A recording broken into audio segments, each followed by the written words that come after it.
check see. mark. Yeah, let's see if that works. I might have to add all the graphic later. And It if you're says you just are watching live. on, yeah, let's see. Just want to make sure very quick. Was there another? Okay, okay. Well, at least we are live on YouTube. Fine. That's the important one. Say what? I said we have X and YouTube, the two important ones. That's right. That's it. That's the most important one right there. And I'm going to update that link. Yeah, yeah, yeah. Shut up. That's what happens when you go live, and you're getting over the flu and I storms, and know. it is You've had a all good. crazy week. It's crazy, bro. And while doing that, it's still watching some film and keeping up with what the heck is going on with the Miami Dolphins and everything else. So I promise I am paying attention halfway through. I am just making sure everything is working. But Josh, while I'm doing that, how the hell are you, brother? Doing well. Had a nice relaxing week. Um, yeah, I'm ready for baseball. How about that? Baseball's back. I'm so excited for that. Yeah, Phillies man. are what 6-2 right now. They beat the unbeatable. Uh, it was a David and Goliath type game, and Phillies came out on top. I'm actually very excited for baseball season, and I I don't expect the Marlins to be much of anything just because of the way they're built and all that, and everything you see and whatever. It's just natural to be mad at the Marlins. I guess that's the same Coco said for the Dolphins. But I've been pleasantly surprised by the Yeah. Dolphins. I mean, by the Marlins so far. I love the fight that they're having. It's exciting, and baseball's been exciting this year so far. Um, I will shout out Russ Morgan of the On Deck Baseball Podcast here on FTSN.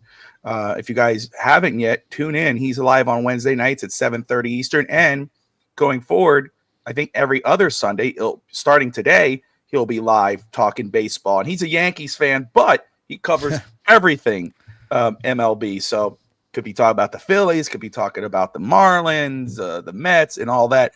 Good morning, Scotty. Great to see you, brother. And forgive me, guys.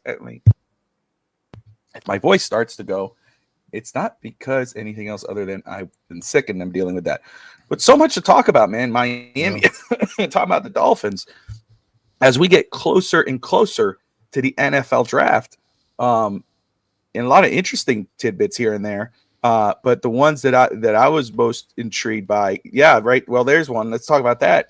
Miami, more than likely. Well, I don't think it's Hard Knocks. I think it's going to be an in-season Hard Knocks, not a training camp Hard Knocks. Miami is the leading Okay. candidate to be the in-season Hard Knocks show on HBO next year. So, as much as, of course, we know the players and the coaches and the teams hate that, as a fan, as much as I'm like, oh man, I hate this. The Dolphins they shouldn't do it. I love it because I'm going to watch it. I want to Oh, see. I for love sure. watching the interior stuff and all that. I kind of like the in season one a little bit better than the Hard Knocks one because you kind of already know what you're going to get each Hard Knock season. They kind Yeah, of have like this template they put together and they just throw the videos in there. So you kind of already know that. This is a new version of it. And I remember, I believe the Cowboys were one of the first people to do it. And yep. it was enjoyable. I enjoyed it. Did you get a chance to watch the Giants off-season Hard Knocks? I did not. I don't That know. okay. Giants. Tune into that. Yeah. Watch that one, and just because that's a different, it's not the training camp. It's not in season. This is like them before the draft. I think they do draft night. I didn't get to watch it that far out, Is but that the one where the clip always happened with like the son of the GM where he's like, "Oh, you should get yeah, look, Jaden Daniels." exactly. And Okay. so, but tune into that because I thought it was very interesting to see as they're watching the combine or pro day, and he tells them, he goes, "Would you take this guy for a second?" And they go, "Ooh, wait a second." Like at first they're joking around, going, "Oh, Yeah. shut up! No, there's no way." Like they're making a trade on the field, and then he goes, "Would you?" It was a Brian Burns. "Would you do it for a second round pick or something like that?" And all of a sudden you see like the two GMs looking and go, "What?" Like wait a second. Yeah. It's really cool. I thought that was really neat. Scotty Goodell knows this is a rebuild year. We aren't going to be on Hard Knocks, in my opinion. It's usually those teams anyway. I don't know if it is a rebuild year. I don't think Miami's going into the expectations of a rebuild year. I think it's like a little bit of a reset, but maybe not rebuild, because jobs are on the line um, in Miami. Brett's watching from Facebook. Saw a like from Brett. Brett is very excited for the next season for the Miami Dolphins, as we all know. Oh, But like Brett. I say, of overtime, you know. Let's get it very quick. Let's start with the bigger news, and and there's two of them. One, first off, Calais Campbell did not retire, and Miami's been waiting on him to make his decision to extend him or to re-sign him. Um, he made his decision. He did decide he's going to continue his career, just not with the Dolphins. He goes back to where he was drafted and signs a 1-year deal with the Arizona Cardinals.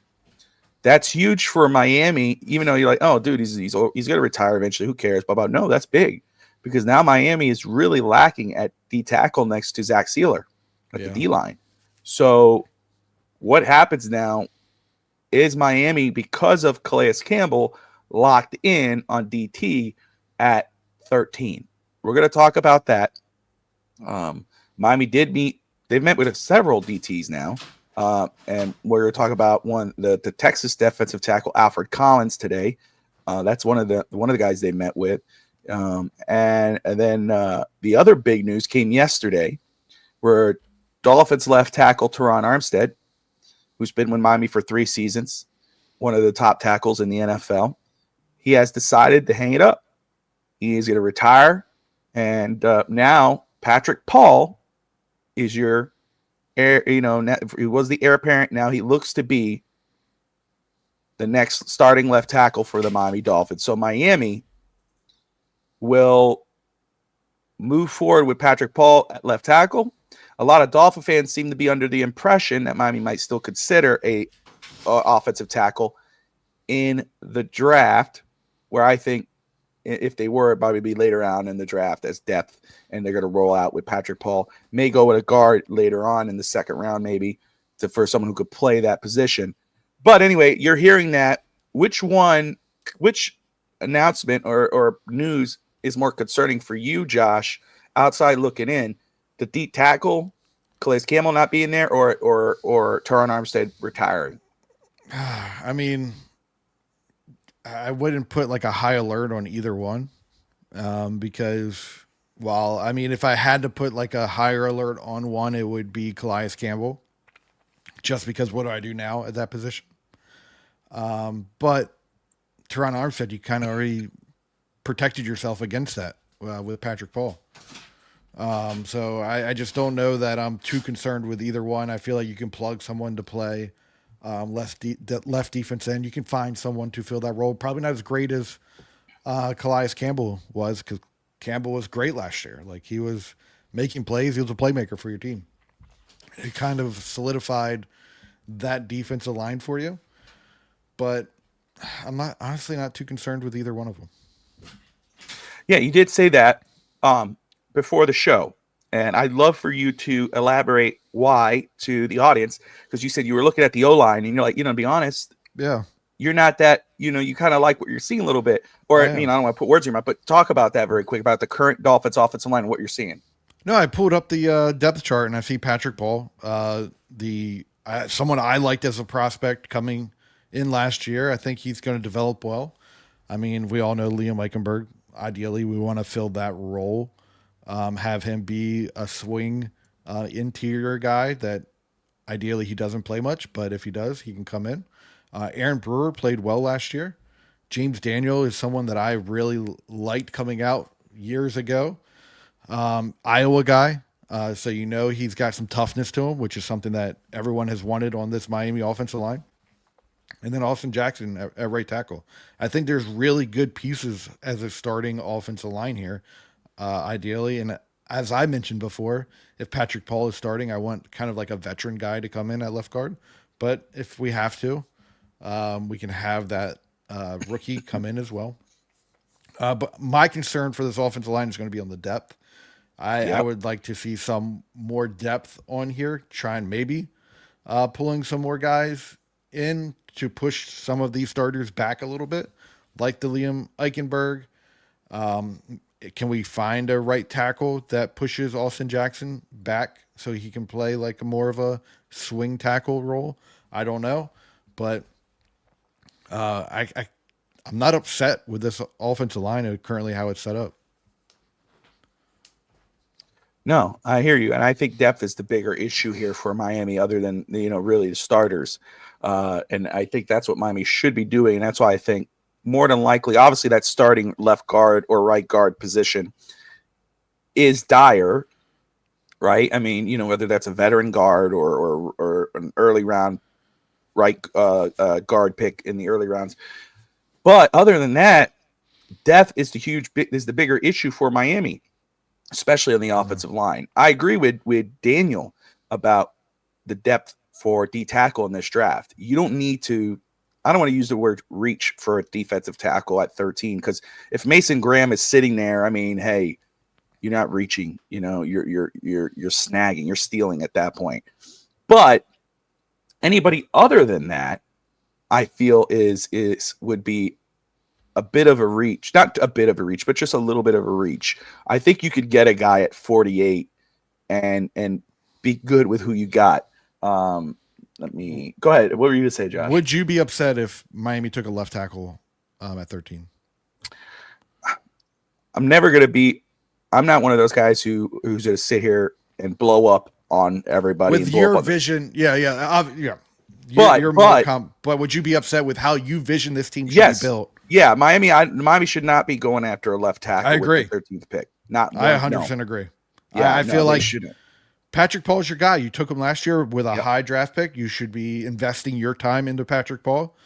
Go fill out another spot for this, or go get another wide receiver, because you don't know if Tyreek Hill is going to be here. Go get another cornerback. Go get another piece for this team. But yeah, if they take a left tackle with this position without hey, I'm going to get a left tackle that's going to play guard for now, kind of like what Dallas did with Smith, Tyler Smith. I don't know. I feel like I'd see that's different. Upset. Yeah, that's different. That's why, again, I'm thinking the second, third round, you look at a tackle, or fourth round, whatever, depth reason. Or if you're going to get a tackle, get a guy who could play multiple positions, the guard and the tackle spot. But no, I don't know. I know a lot of people talk about Will Campbell and Calvin Banks at 13. I would not, of course, I'm not going to go, oh, the team sucks. You see, I told you about it. No. But I'm not, that's not what I want Miami to do at all. And I wouldn't be happy with it. But Scotty, do you think Collins lasts to 98? We're going to talk about Alfred Collins. We're going to talk about him in a little bit. I don't think he will. But we'll see. We need to build through the draft. Replace a second round pick with a first round pick 1 year later is not built. Exactly, Scotty. 100%. You made the pick, and you got to see it through. You got to give him an opportunity. That's why, to me, they need to get a veteran left tackle in the back. Not a guy who's gonna replace him. You're gonna go, oh, this guy needs no, but a guy who's gonna push him, but also a guy where if Patrick Paul either flips, flops, or fails, you have a guy you could push up, and then he's a veteran tackle, and you wait till the next year to make your move. Scott Anthony, good morning. I did not see your comment, Anthony, and don't forget to reach out to Caneswear for your gift card that you won during the show on Wednesday. I don't know if you heard that yesterday, but you did win a gift card the last time you were tuning into the Caneswear podcast. Bobby and Josh, but the issue with the offensive tackles, I believe they're going to be gone by the time we draft, because everybody's ahead of us needs offensive line help. Honestly, I don't know. I don't think they're all going to be gone. And if you're talking about the top guys, I don't think they're all going to be gone. But at the same time, though, I don't think it matters, because that's the wrong way to go at 13. That's the way I think. Scotty says if they draft Membo or Campbell, but that's to play right guard, not offensive. AJ gets hurt. You get fair enough. That's fair. again, that's why I'm not gonna Scotty, and I think Scotty would understand that, but I'm not gonna hate on it. I'm not gonna be like, oh, damn it, but I'm not also at the same time. I'm not gonna say Yeah. I'm not gonna I'm not supportive going for that position at that point. Second round, good. I want more flex if I'm taking someone that can play left tackle at 13, just for the fact I do want to protect myself against Patrick Paul because I currently don't have someone That's there. right. And it all comes down to depth. Whoever plays this is just going to allow our depth to get greater across the offensive line. Someone that can play left tackle, probably right tackle, and play a guard. That's going to help us out in the long run. So. Anthony, I haven't watched Hollis Pierce or Ozzy Trapello. I know. Is that how you say it? No, that's not. No, but I know what he's talking about. Absolutely, Membo is my favorite player to draft, but I'm not replacing Paul Matty. Yeah, that's cool, Scotty. And I'm not against it. I'm not against if that happens, but again, I'm not for it. I'm more concerned with the depth at the defensive backs positions for Miami, whether that be safety or corner, than I am about offensive line with the first pick. Right. And there's more talent in the defensive back spot early on in the draft than there is at offensive tackle. Like you could afford to wait on offensive line for the second, third pick, and then but you can't really afford too much on holding out on one of because you got Will Johnson, you got Barron from Texas. You got Nick Amenrari, Malachi Starks. You got those guys sitting there, and those guys are immediate help compared to what you might get with offensive line. So what's up, Chef? Great to see you, brother. Thank you for tuning in. Everyone who's watching right now, we appreciate you. If you're watching on YouTube, forgive me. I don't know what happened with YouTube. I had to redo it, but it worked. I didn't have to start the show over, but we appreciate you're all in here. Do I come through with Anthony on my Ashton Genty takeaway after watching 2 games of him? Absolutely. But I want to ask you this very quick. What do you think of that trade, man, that you guys would I love Joe it. Milton? I love it. I think Joe Milton, we needed a backup. He kind of fits into the mold of what Dak does, so it's not going to be the big difference of like a Cooper Rush. When you bring in like Dak and then go to Cooper Rush, you're not having to change the offense. Change around the offense, yep. I like that. And then we have someone that actually showed promise that you can develop. Maybe something can happen with him. So I love, and for a 5th round pick, let's go.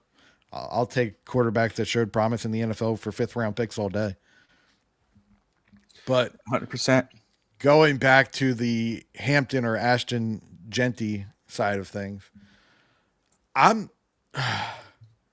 don't see the generational player that everyone's saying Ashton Genty is.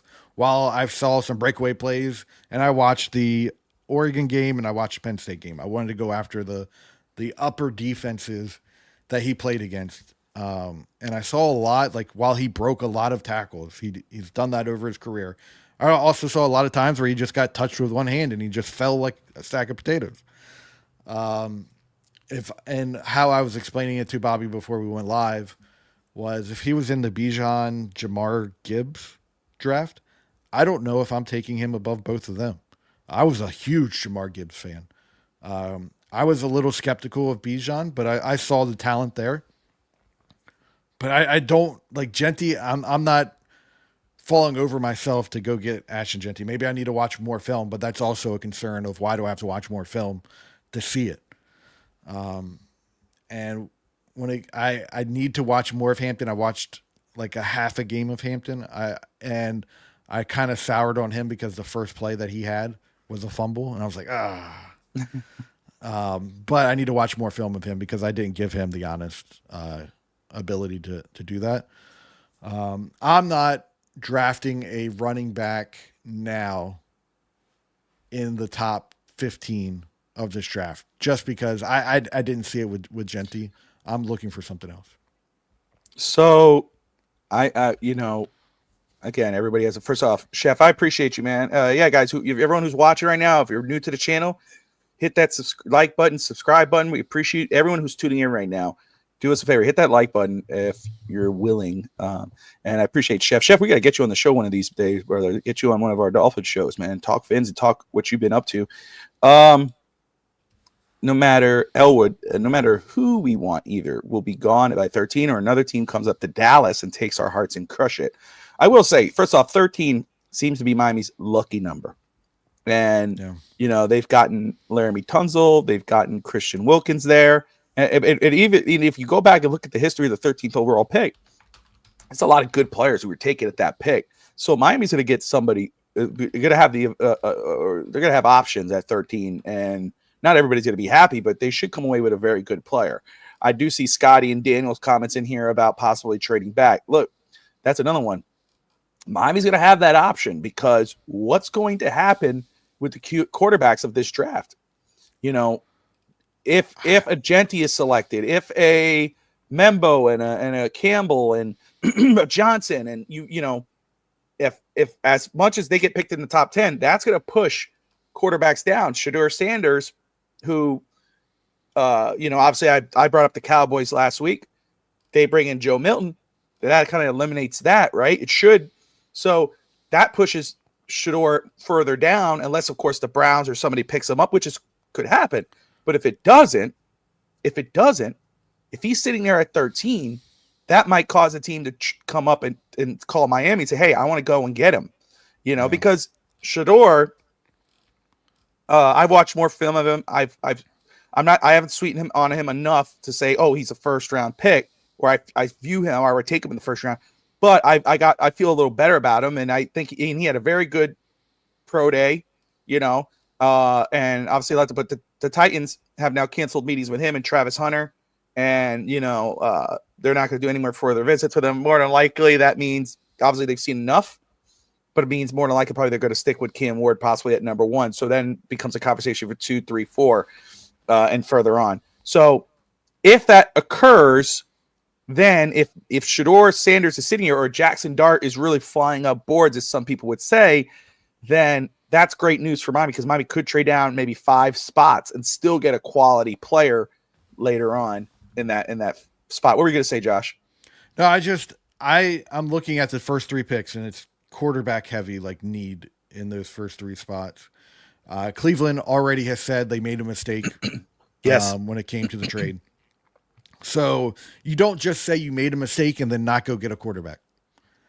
I think you could see, and who has more star power and more ability to sell jerseys than Deion Sanders' son? You might say Travis Hunter, but you get Deion Sanders attached to it. Yep. So you get that star power attached to you as well. I could very easily see Cleveland going with Shedeur Sanders at 2. New York needs another quarterback. I don't think they're going out of this draft without a quarterback. I think we could see a Ward, Sanders, Dart top 3. And then that's where the fun happens. Because where does New England go there? Do they go Abdul Carter, or do they go Travis Hunter? I think if it's Mike Vrabel, they're probably going to go for that pass rusher, Abdul Carter. And then where does, and we start to see on screen, and the media likes to play this up, and I think the media already knows that this might happen. Where does Travis Hunter? We start seeing Travis Hunter all over the screen. Is he going to fall any further? They start playing up into that. Is that a point where you see a trade up? I'm going to say this. I'm not saying it's going to happen, but I don't know why that's been coming in my head. I don't know why I see this situation playing out this way. There's times where I've thought about it. I don't think it's out of the realm. I think it's a wild card that Travis Hunter could eventually be in that realm of where Miami picks, where Miami might look at possibly trading up. I think you'll see a lot of teams trying to trade up to 5. At that point.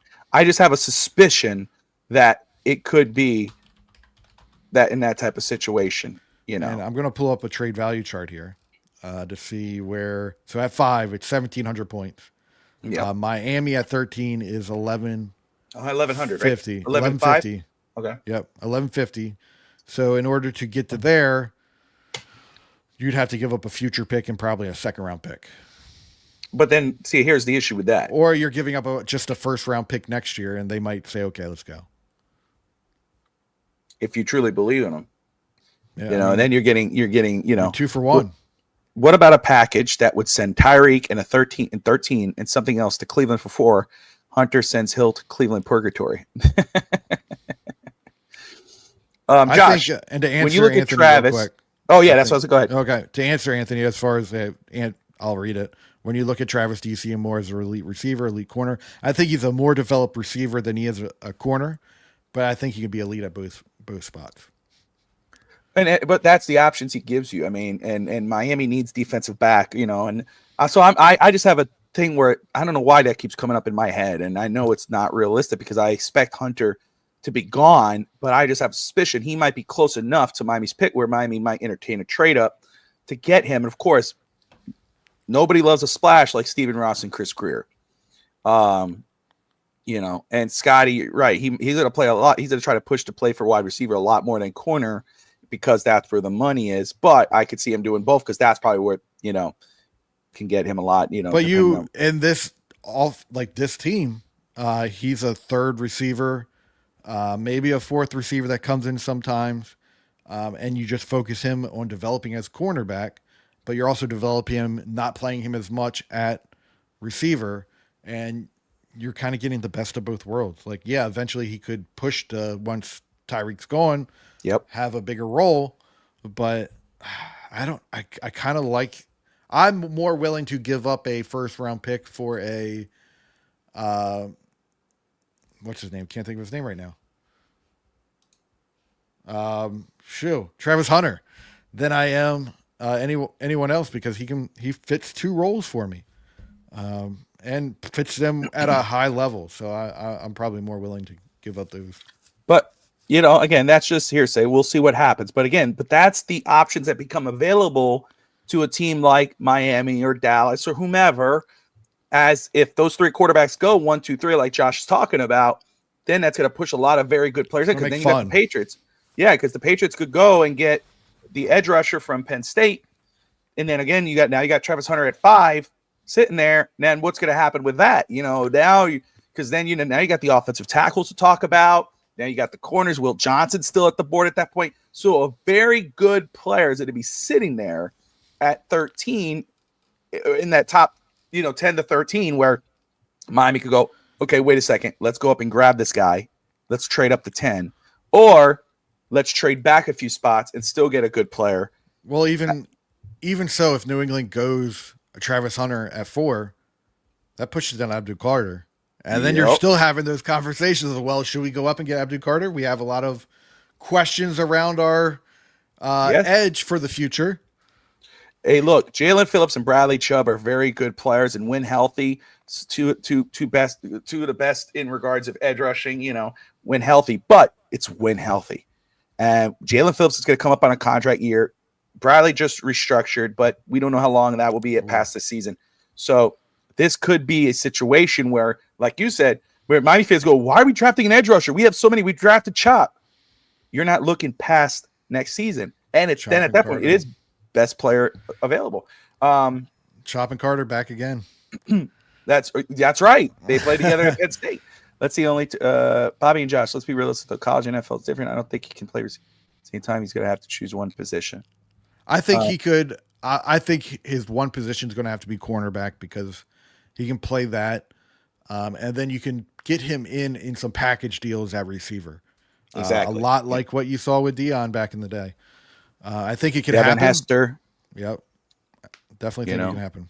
Exactly. So it's happened before, but we'll see. We'll see what goes down. Josh, I was trying to pull it up earlier. Excuse me, guys. Let's talk about very quick who Miami has met with, because as we get closer, the top 30 visits are starting to come down. We know the 2 names I'll bring up.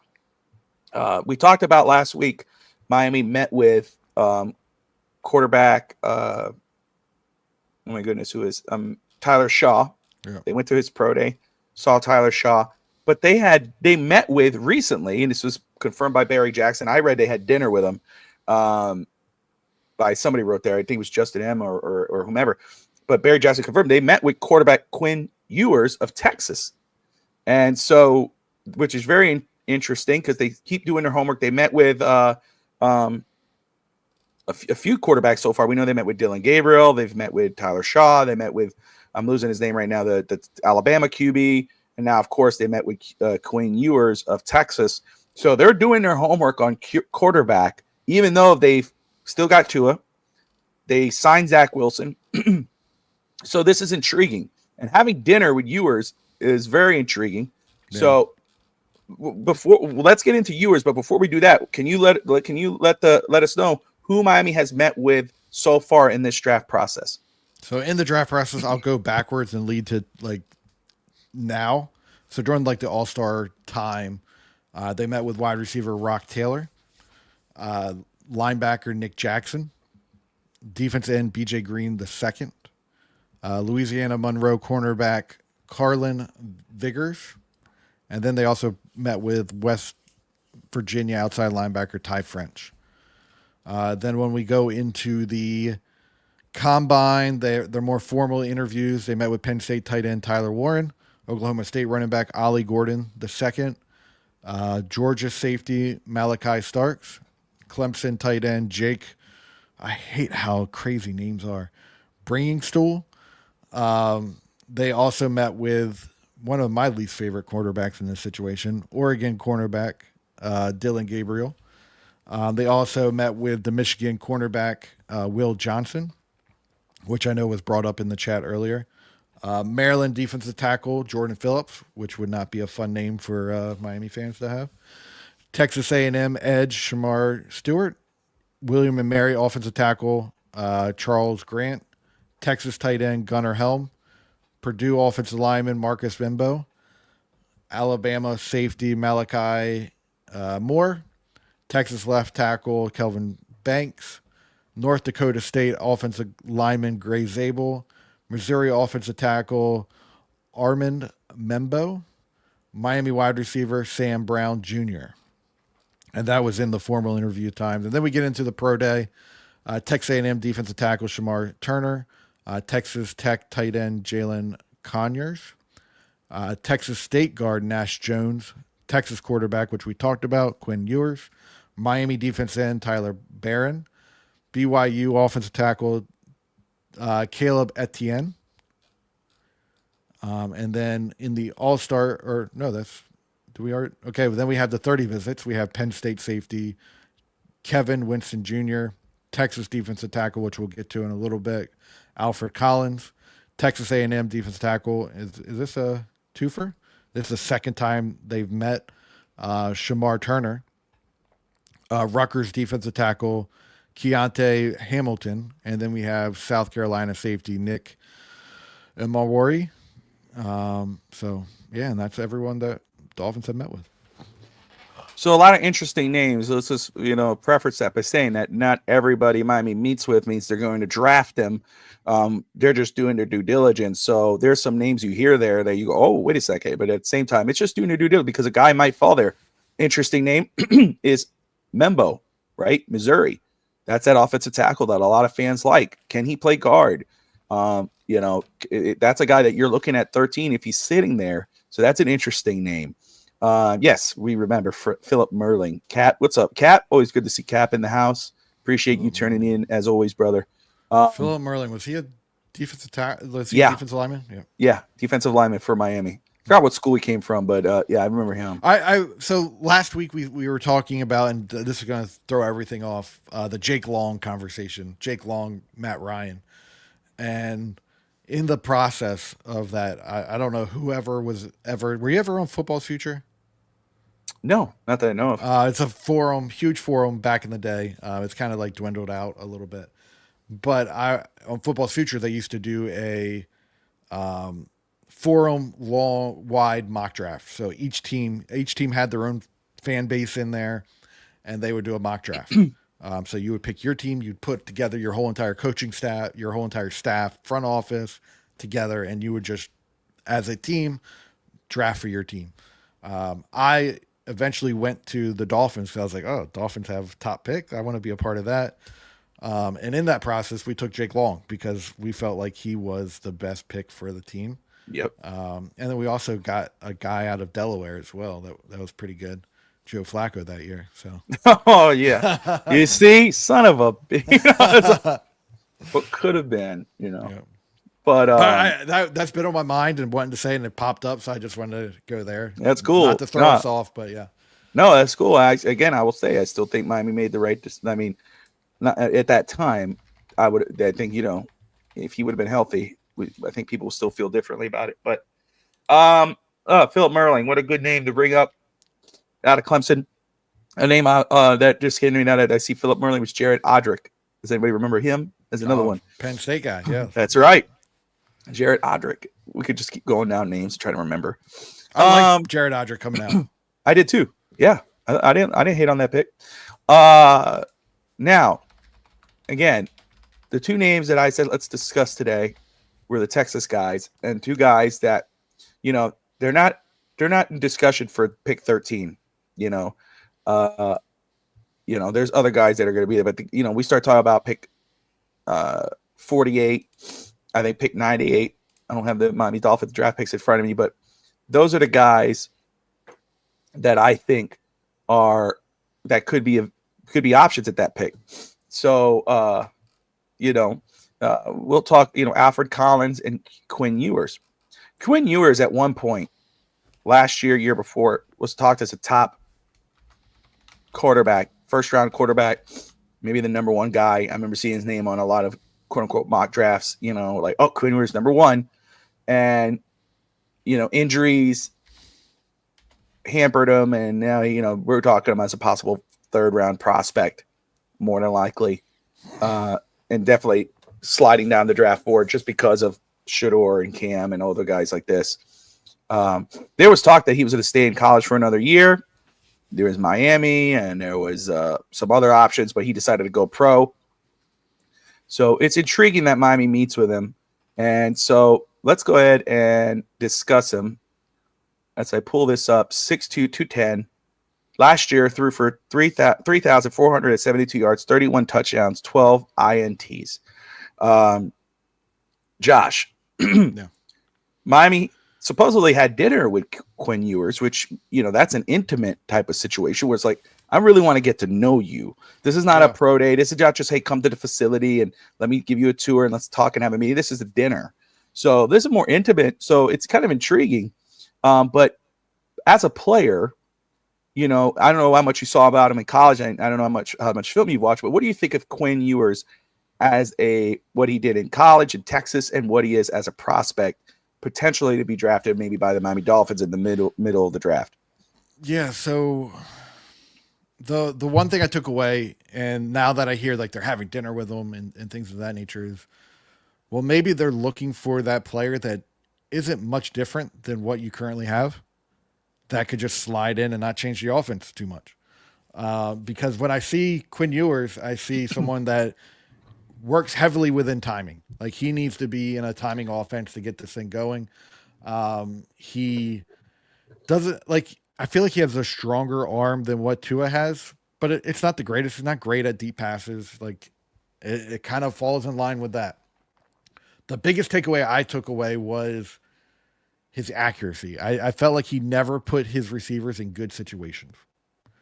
And I hate that about quarterbacks. That's the reason why I said I wouldn't draft, who's the guy in Carolina right now? I wouldn't draft him first. Bryce Young, because he put his quarterbacks or his receivers in awful situations. And when you have a quarterback that does that, receivers look at that. And they're not going to go to a quarterback that doesn't put them in a position to make a play, in a position to get them hurt. And I feel like Quinn Ewers does that. Obviously, there can be some slight changes for that, but I think it plays into his one. I think he doesn't read the entire defense. I think he locks in on a couple guys and finds one and throws it to him. I wasn't the biggest fan of Quinn Ewers. I just feel like he's got a lot of development to go. I probably wouldn't take him before the fourth round. And I didn't see it with him, to be honest. Fair enough. Well, Steve Malloy, what's up, my man? Steve Malloy of Real Talk, Fins Talk here on FTSN, live on Tuesday nights at 7:30 Eastern time. He's been having had the last few weeks has a lot. He's always had great shows, but he's had some really good shows on FTSN lately. Guys, if you haven't yet, tune in to Real Talk Fids Talk. He's had some Fids Talk panels, some good people on there, different people with different opinions, and it's been a very good show. Steve Malloy, a good second or third round pick at quarterback is Tyler Shaw. Check out his film, Big QB, 6'5", 224, played in pro style offense at Louisville. He can make all the throws, playoff script. Steve, catch last week's show. We talked about Tyler Shaw, my man. So we're with you. We like Tyler.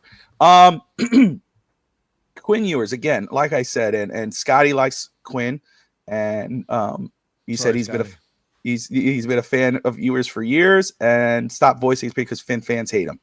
That happens, my man. But stick to who you like, my brother. It's all good. For sure, I could be completely wrong, and you could be right. Absolutely happens, right? I mean, process.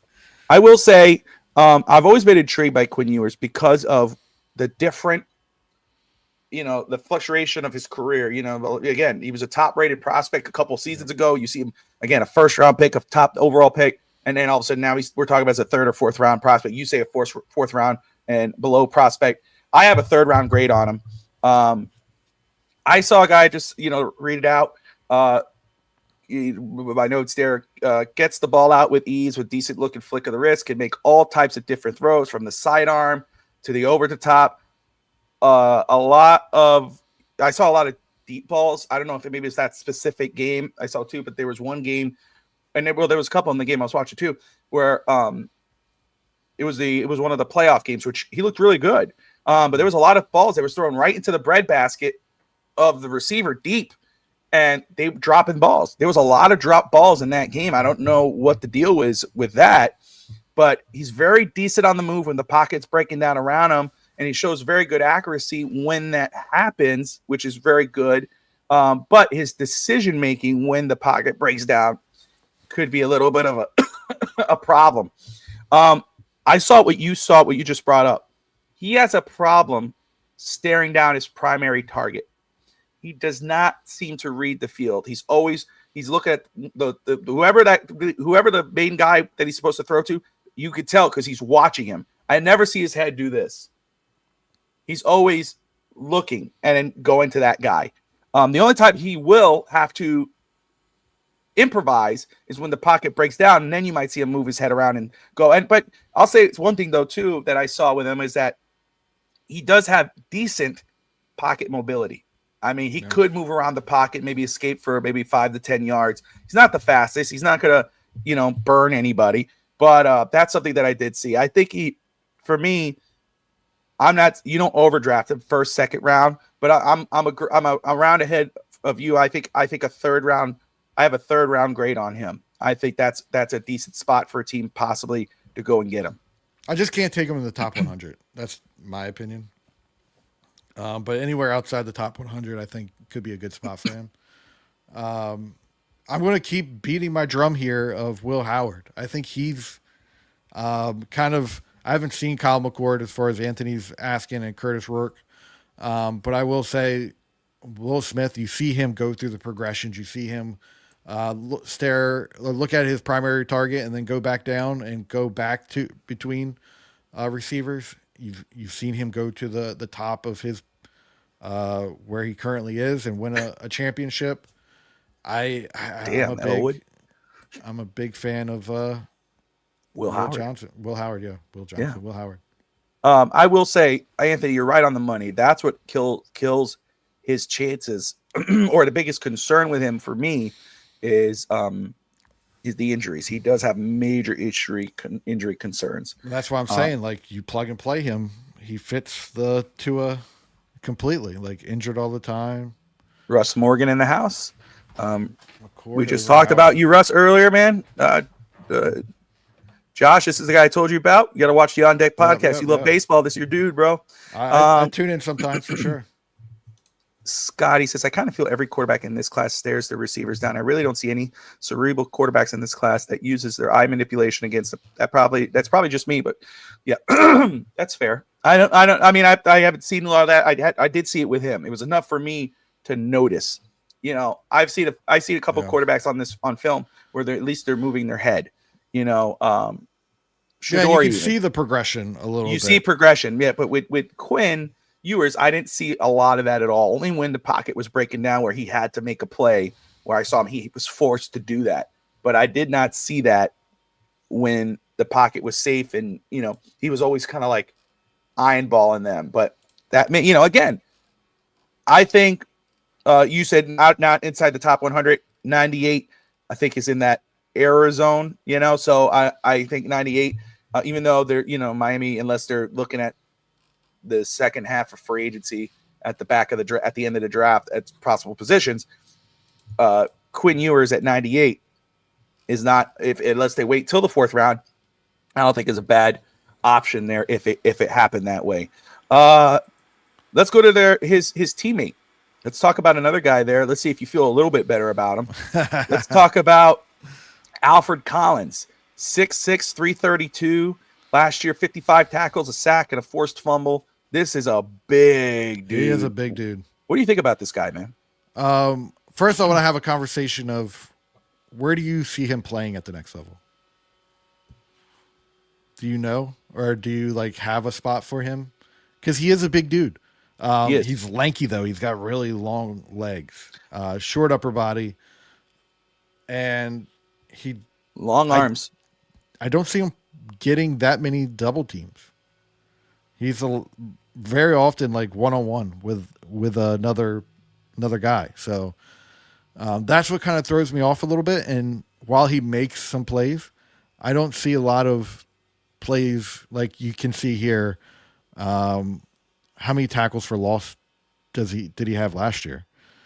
5.5 tackles for loss. A guy that big, and he's not getting double teamed. He should be having a lot more tackles for loss. I'm wondering if they're looking at him as a replacement for Calais Campbell. Play him on the defensive inside because he's athletic for that size. He's very athletic. Very athletic. He can mirror blockers. He does well, but I just don't see him being that middle nose tackle kind of player. He's 6'6", 332, and he struggles against double teams. I think he kind of struggles just to shed blockers in general. Mm-hmm. He kind of just plays into that. Oh, I'm going to mirror my guy, and that could be scheme. I don't know. I don't know what the Texas scheme is. I know I had questions around the guy last year out of Texas. Didn't really care. Devondre Sweat. He had a great season, so it could just be something that they scheme for this. But I didn't see him do a lot, but when he did, oh my goodness, he had a great closing speed. He went down the line and he found either the running back or whomever. So there's a lot of promise there, I'll say, but I didn't see it right now. And again, it could come down to what they scheme up and what they expect their players to do within that scheme. But yeah, he has long legs. I'll put that. He looks like the guy from what is that movie? Despicable Me. You know who I'm talking about? Oh, yeah. He's kind of built like him. Steve Carell's character. Yeah, he's kind of built like him. That's hilarious. He's like, now I just have a whole different picture of him in my head. Is it Gru? Now. Is that his name? Yeah, Gru? yeah, Groot, yeah. That's hilarious. Look, for me, I watched a couple of his games yesterday on film.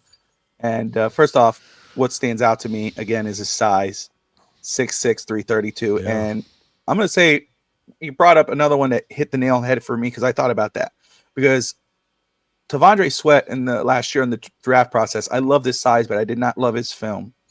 And he obviously had a very good year last year.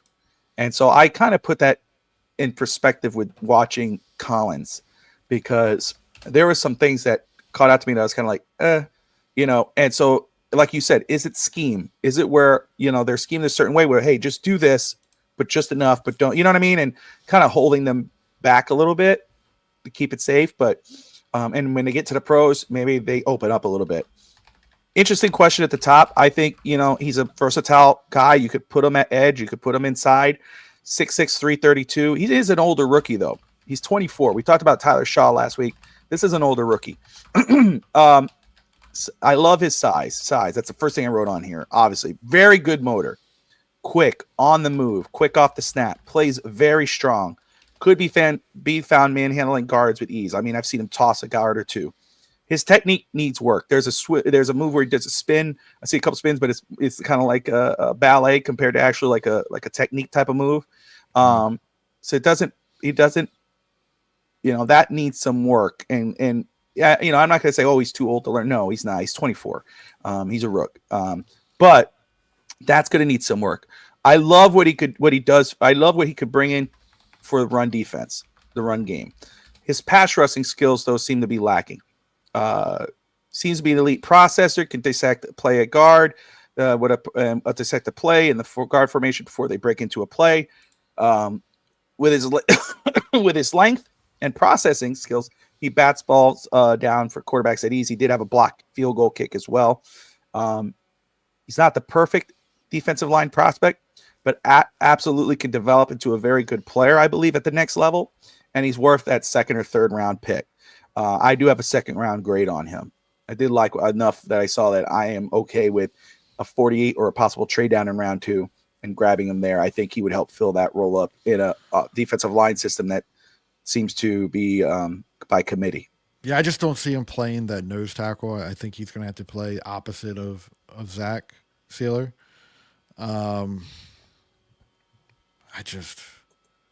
don't know. And the Albert Hainsworth, Anthony, I can't remember what Albert Hainsworth was in college. He was a little bit before my film watching days. But I don't. Albert Hainsworth was aggressive. Just remember him back in like Tennessee. He was a big dude, yes, but he did a lot more.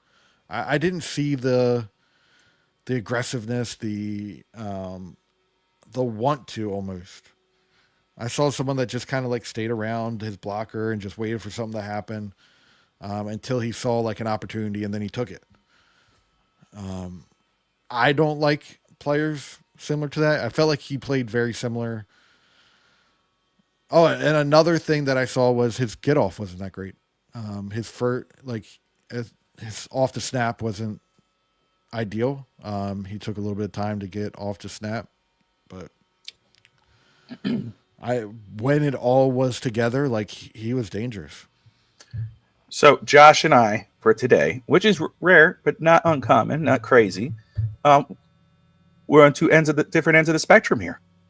Quinn and Alfred. That's cool. I love that. A lot of times we might agree on a prospect, which I always get excited about when I look at our draft grades. Yeah. And because I'm like, man, am I really, and maybe I should be doing that now, but I'm like, man, am I overthinking this guy? Am I doing that? Not like him enough? I'm going to take it away as well. The same way. Like, am I like too harsh on this guy?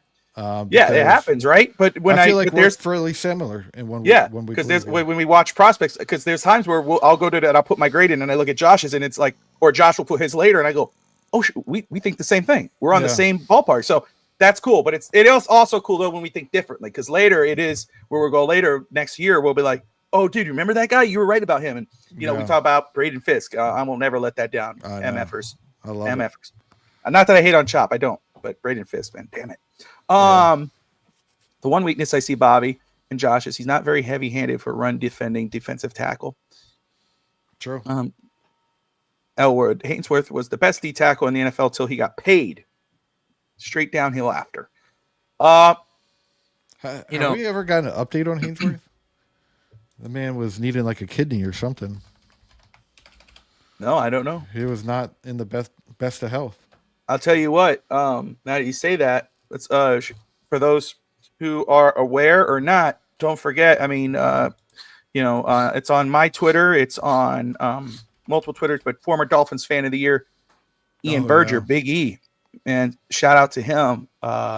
Continued prayers and all the above to him. In need of a kidney transplant, or no, is it kidney or liver? I want to say Um, it's liver. I'm gonna look it up now because I want to make sure I get the right But thing. update on Albert, he did get a new kidney. There you go. Good. 2021. I think I have it tagged. There it is. Yes, liver. One this guy. This is I mean, he's all over social media. Former Dolphins fan of the year. I think he's Dolphins fan of the community. But Ian Berger, he's dealing with the stage 4 cirrhosis and is in dire need of a living liver transplant. And shout out to all the Dolphin fans and Yeah, it's and amazing in the outs comments. in the community who have shared, retweeted, um, gotten tested. He's made updates saying that he's seen the updates that people are getting tested and going to an appointment. That is the coolest thing. I ask you guys to continue to share that, continue to send good thoughts, vibes, and prayers. And if you have it in your heart to check out, if you want to see if you're a match, go to my Twitter, go to Big E's Twitter, uh, go to that link, fill it out, check it out. He is one of the one of the nicest, most He is. generous, kindest dudes out there, and so deserving. So continued prayers to him, and good thoughts as well. So And he has a check it out. beautiful family, which I know he He would does. love to continue to watch grow up. And I've always told my wife, like, one of my biggest fears is not being able to watch my daughter grow up. Yeah. So I imagine that for a lot of other parents as well. That's my thing, So, dude. He's as great he is as a Dolphins fan and a friend to the community and everybody. I mean, he treats you like your family. I just talked to him on social media. We be connected and we did the Dolphins Cancer Challenge together. I've done 2 years with him now. I didn't get to go down this year. I wish I did, but I did do it here. But I did raise money still. But when I met him for the first time, it was like meeting someone I knew forever. I mean, big but I bear think hug. Dolphins need to do a campaign for this guy. Oh, He's given 100%. so much to the Dolphins. Like, He's so much it's true. And so, but what's more important though, the most important thing and the best, he's a father and a yes, husband, 100%. and that's the most important thing. So and he deserve all the time in the world. And I'm with you, man. There's nothing more important than family. I was, I thought about this the other day, and to go off to anybody, like, you raise your kids to grow up to be better than you, be more successful. And what's crazy, I thought about this the other day, Josh, and you say that when you raise them, you you eventually teach them how to live on without you. But Yeah. we don't want to rush that. We want to watch them grow. Yeah. We want to, and vice versa. When we were having these storms the other night, bro, Sunday night was, even though Saturday, no, not Saturday. It wasn't, well, I forgot what day it was. It was during the week. I had to stay up all night, dusk on. It was like sun coming up. Finally, was able to go back because there was tornado warning. There was a storm in Memphis, EF3, that wiped out the town, Sumner, Tennessee. It was almost to where we were, and it picked up right before it got to us. I had to clear out the closets because my in-laws were going to go in there. My kids were going the other one. My wife, my son's like, "What about you?" I was like, "Dude, I'm outside the closet. I'm Yeah. right here. Don't worry. I just got to Yeah. keep." My mother's like, "Why don't you go to the bathroom?" I'm not going to the bathroom. Yeah. Because I can't be in another room and No. then be. You know what I mean? Yep. You know what I mean? Trust me, I'm not thinking about myself, not one bit, not one how. I'm not trying to be stupid. It's just what it is. But then the night we were up at Sunday, when we had to wake my daughter up, both my daughters. My son was still up, but my daughter Audrey goes to bed a little earlier. She's my oldest, and my youngest was already asleep. But we woke her up. She was miserable. She was crying. She was sitting in the hallway. She wanted to go back to bed. My oldest was crying because she was scared because you could hear the sirens outside. They were telling us, be in your safe space, blah, blah, blah. I kept walking back, and I saw she was crying, and I'm like, that's what got me. And I'm like, God dang, dude. I'm like, you say every prayer in the book and just pray everything's all good. But so anyway, off topic, sure. still, No. but still, it's important, man. So shout out to Big E. And Elwood, thank you. Yes, smash that subscribe button, that like button. We appreciate everyone who's tuning in right now. Let me just say, guys, as you know, as Scotty and Anthony and Elwood, everyone. Let's see here. Make sure I'm not missing anybody. Daniel, of course. DSG, Cap, all those who are tuning in. Forgive me, I'm missing you. Jamaican from Zion, and everyone watching after and anywhere else other than YouTube. 3 years in a row now, we're going into our NFL draft coverage. We're going to have all 3 days of the draft covered. the network, though. I have to work out a schedule, see who wants to join in and get guests and all that. But we will have some guests on from different channels as well. Hopefully, they do every year, but hopefully, I can't guarantee. But the team usually comes on that, and I know I'll be on probably all 3 days of the draft. Yeah. This is what I do. But this year again, FTSN's Pro Football Draft live coverage starting Thursday, 8 p.m. Eastern Time, the start of the draft. As you're watching the draft every day, rounds 1, 2, 3, 4, 5, 6, 7, from Thursday, Friday, Saturday, we will be live reacting to every pick. Of course, the Miami Dolphins draft pick. So as you're watching the draft, log in with us. Tune in live. Give your reactions to every pick as we will react with you. We will drop the links on at some points during the show to get people in. You could talk about the draft pick, react to it, because I'm sure people are going to love it. They're going to hate it. They're going to whatever about it. We're going to be there to break it down and discuss it with you guys. So do me a favor. If you haven't yet, hit that like and subscribe button. As myself, Josh, Coach will be there, especially for day 1. Day 2, we'll see what happens day 3. I know day 3, we start off with Finn's Talk today, a special episode of that with the draft coverage. Thursday night, usually is when I do East 10th Street Boys. So Alex will be on with us as well at the 9 o'clock portion of it. So it will be we'll have fun. We always have fun with those days, and the surprises, the draft parts. Dishy says fancy. That's how I do it, brother. I bring the big guns, but actually I love the logo. I was like so excited. I know. Yeah. I was high on myself. I was like, damn, all right, pat myself, okay. Yeah, for sure. You threw it on there before we went live, and I was like, ooh, this is nice. I'll see. Russ says I'll be tuned in to see where Bobby collapsed when Dolphins take a kicker at 13. Shut the hell up, Russ. Freaking Jets fan. Nobody takes you seriously. No, I'm just playing, Russ. No, I'm not playing about that. Jets suck. But I think you're cool, dude. Russ and I will talk to each other later today. He has, again, his On Deck Baseball podcast today at 6:30. Going to talk about how great those Phillies were to knock down the Dodgers in one game. Phillies World Series champions 2020. Oh, my. Here we go. How about them Marlins, man? The fish. See, when people say the Dolphins, the fish, they're not fish. Dolphins are mammals, people. Dang. Marlins are fish. The Marlins are the fish. And the fish have been impressive. I'm not overreacting to them yet, but I'll just say I feel pretty good about what I've seen so far from the young guys. And I don't want to trade Sandy. So screw the Yankees and anyone else who talks about it. Leave Sandy alone. Scotty, Greer is going to draft a guy like Walker at 13 and just throw everyone for a loop. Possibly. Jalen Walker, right? The linebacker. Mahi's a fish. You're thinking the bottom nose dolphin. If you're thinking the bottlenose dolphin is the dolphin. Yeah. That's yeah. But Mahi, is that what you're saying? Okay, that's cool. But I the crazy thing, going back to baseball just for a second, the Braves. Atlanta, Braves being 1-8. I love it. They have a battle to get in. Like, no team have been in this situation and made it to the playoff. Marlins shut them out yesterday. We had 2 homers. One of our guys had 2 homers. 4-0. Yep. Yeah, man. I'm telling you, like, I got to do a can I just get one Mahi? Let me tell you, the Mahi story. Well, first off, I just want to say I got to get the Marlins show going on here. We got On Deck Baseball, and Russ is killing it. And he knows his stuff, dude. He was he played baseball. He scouted baseball, Josh.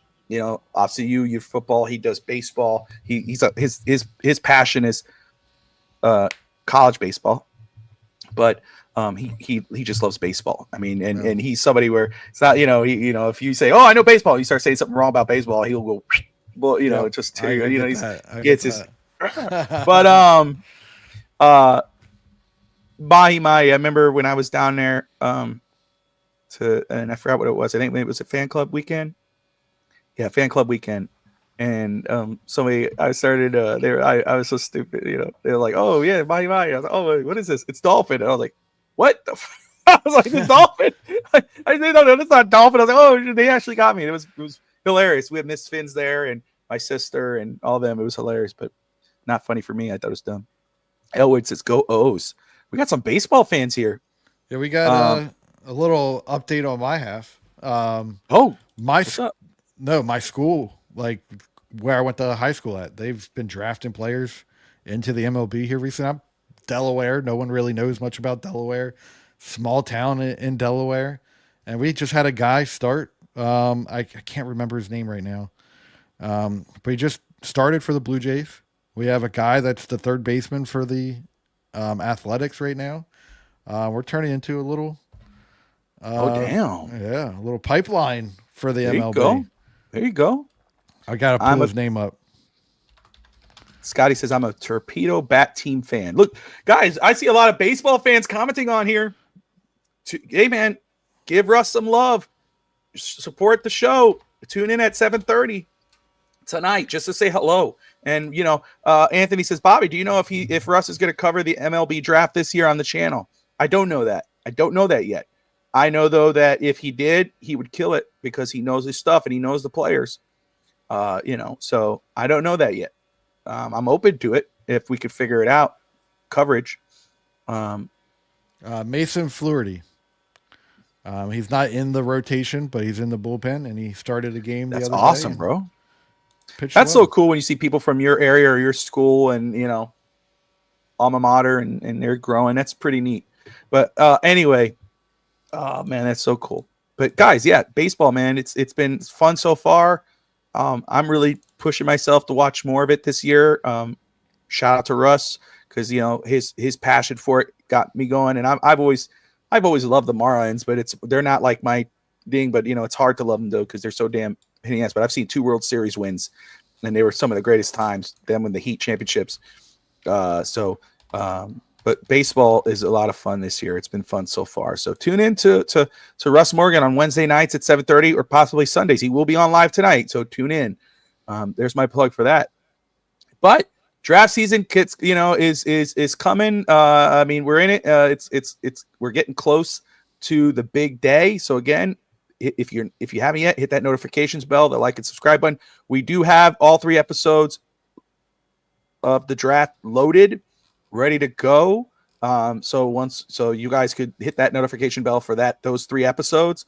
And again, obviously you're going to be watching the draft on TV like we are, but tune into our draft show here on FTSN.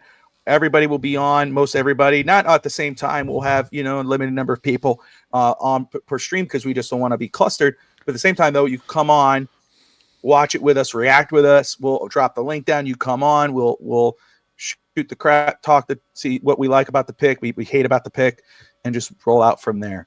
But Josh, man, this has been a good show. We missed Coach. Sure. We'll see Coach next week. But any final thoughts before we wrap this up? No, I'm excited for the draft to come up as always. I'm excited.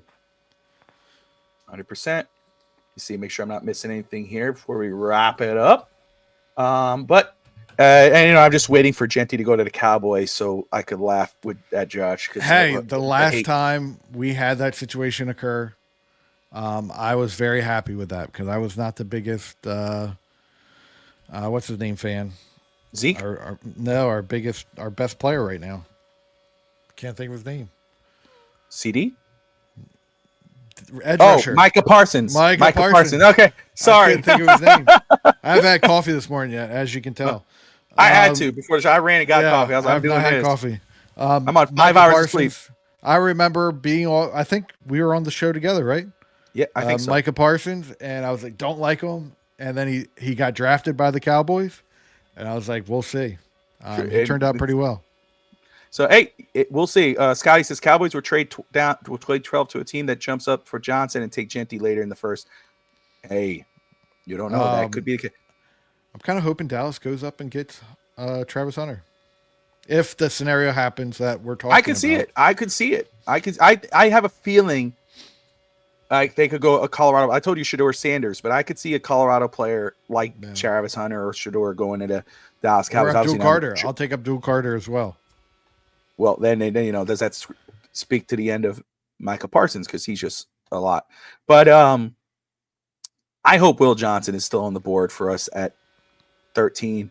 I hope Nick Amenrari is sitting there. I mean, I'm cool. Barron's another one I like a lot too. Scotty is holding down the fort. He says Hunter is going top 4 the latest. He is holding that down. So if it's all 3 quarterbacks, 1, 2, and 3, you're taking Hunter over Abdul Carter, Scotty. I just want to make sure. Would you take Travis Hunter over Abdul? Just want to make sure. I'm hearing a lot of like Abdul Carter's draft spot is going to really depend on this foot situation. Like, where you because you he's trust it. So Yeah. he could be the one that falls. Hey, and again, remember what happened with Laramie Tunsil for the first, when Miami had 13. He fell to Miami because of that. Obviously, the video that came out before, but that's happened before.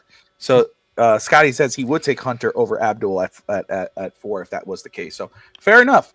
But anyway, guys, we'll be back next Sunday with more Miami Dolphins draft coverage and discussion and all that. We'll talk more. Hopefully, we'll have a top 50. But we're getting there. I think we're there. I'm rewatching a lot of guys because I want to make sure it's perfect. But anyway. Yeah. Thank you all for tuning in. Like and subscribe. Do not forget Russ Morgan live at 7:30 Eastern here on FTSN for another episode of On Deck. Until then, we'll see you guys later. Enjoy the week. Go Cowboys.